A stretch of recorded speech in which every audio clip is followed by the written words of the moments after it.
It was Christmas Eve, 1971.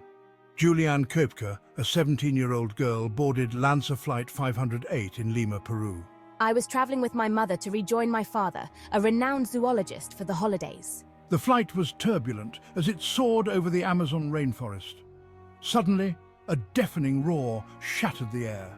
Lightning struck the plane, tearing it apart in mid-air. Hold on, Juliane. Juliane was strapped into her seat, still clutching a piece of Christmas cake. She plunged thousands of feet, spinning through the air amidst luggage and debris. The rainforest canopy rushed towards her, a blur of green.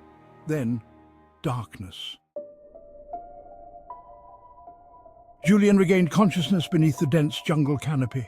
She was miraculously alive, still strapped to her seat. Disoriented and in pain, I realized the magnitude of the tragedy. I was the sole survivor of the crash.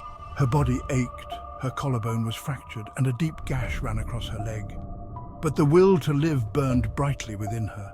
The rainforest was a symphony of sounds and smells, both familiar and terrifying.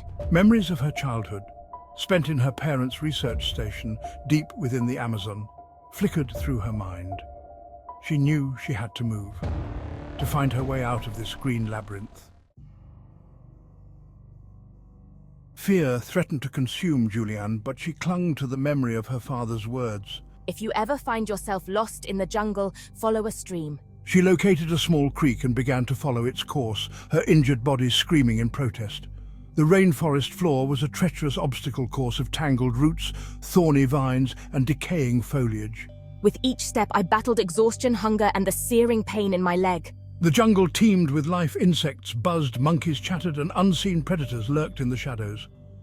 Juliane pressed on, her determination fueled by a desperate hope of finding her way back to civilization.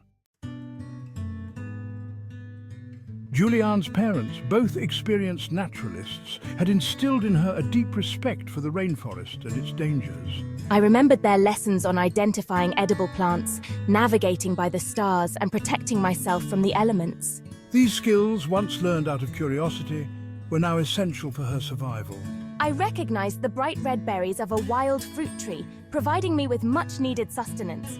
She fashioned a makeshift bandage for her injured leg using leaves and vines. As darkness fell, she sought shelter beneath the roots of a giant tree, listening to the symphony of the night, both beautiful and terrifying. Section 5.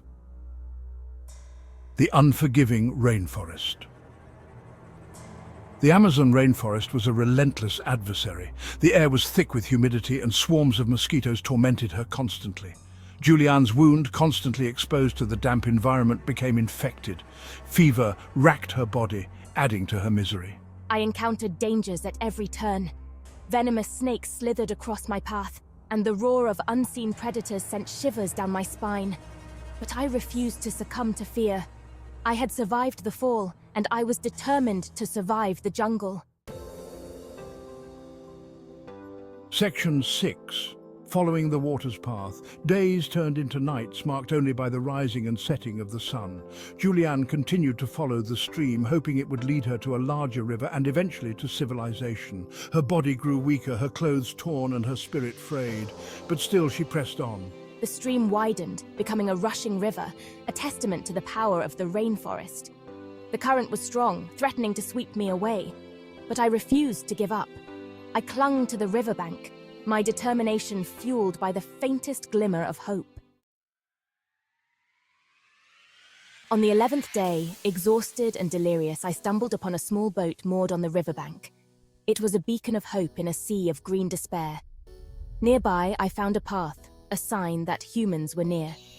Gathering the last vestiges of my strength, I dragged myself along the path, clinging to the hope of rescue.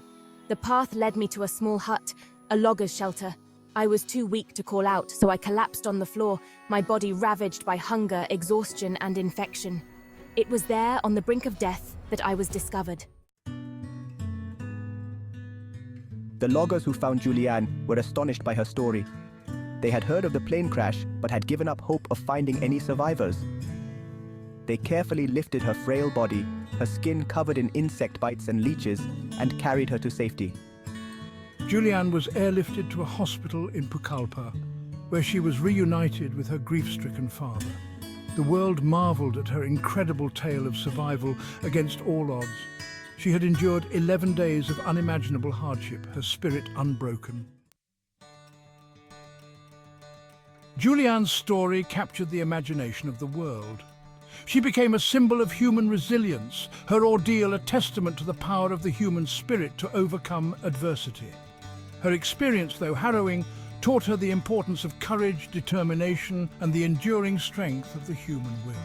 I went on to study biology, following in my parents' footsteps.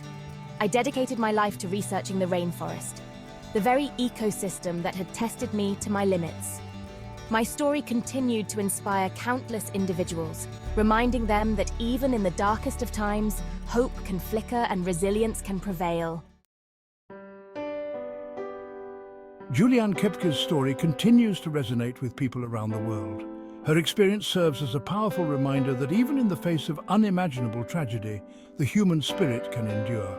Her courage, her determination, and her unwavering will to live serve as a beacon of hope, inspiring us to face our own challenges with bravery and resilience. My story is a testament to the power of knowledge, the importance of family, and the enduring strength of the human spirit.